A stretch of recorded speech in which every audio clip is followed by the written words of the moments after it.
Hello दोस्तों, सभी को राधे राधे, नमस्ते, प्रणाम। मैं हूं आपकी शालिनी सिंह।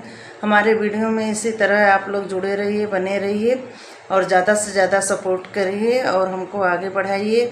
देखिए, हल्दी चुमावन गीत है, अच्छा लगेगा तो कमेंट बॉक्स में ज़रूर बताइएगा और चैनल को लाइक सब्सक्राइब ज़रूर करिएगा।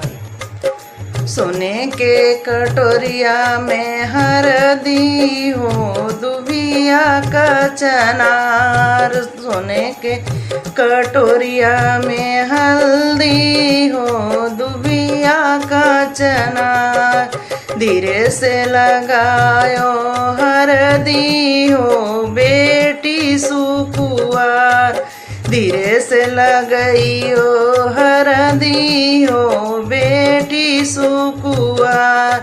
हल्दी लगाने चली मम्मी सोहागिन, हल्दी लगाने चली मम्मी सोहागिन। पैनी पियरिया हो, गले मोतियन का हार। पैनी के पियरिया हो, गले मोतियन का हार। सोने के कटोरिया में हल्दी हो, दुबिया का चनार। सोने के कटोरिया में हल्दी हो, दुबिया का चनार। सोने के कटोरिया में हल्दी हो, दुबिया का चनार। सोने के कटोरिया में हरदी हो, दुबिया का चनार। धीरे से लगायो हरदी हो, बेटी सुकुआर। धीरे से लगई हरदी हो, बेटी सुकुआर। हरदी लगाव चली चाची सोहागिन, हरदी लगाव चली चाची सोहागिन। उड़ के ललकी चुनरिया हो, गले मोतियन का हार। उड़ के ललकी चुनरिया हो, गले मोतियन का हार।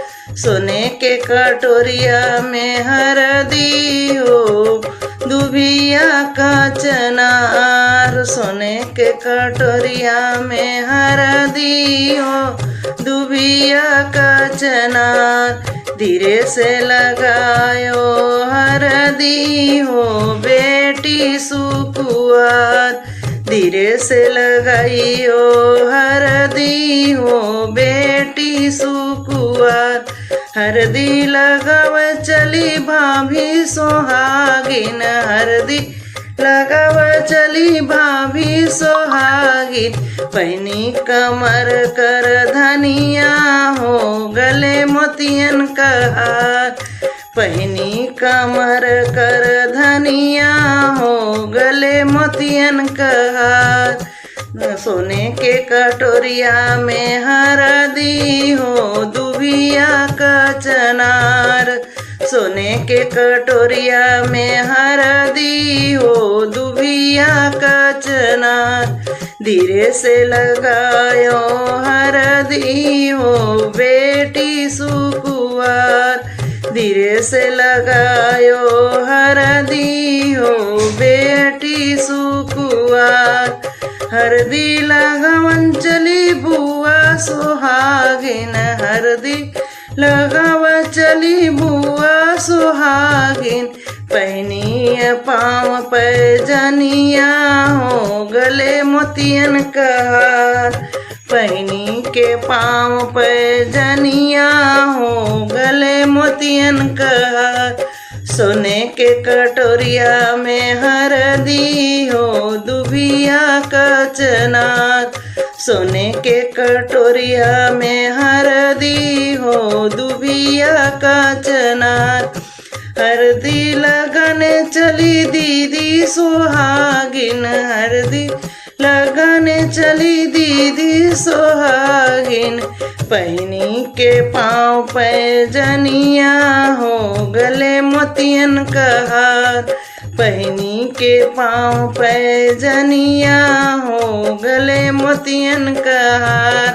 सोने के कटोरिया में हरदी हो, दुबिया का चनार, सोने के कटोरिया में हरदी हो दुबिया का चनार।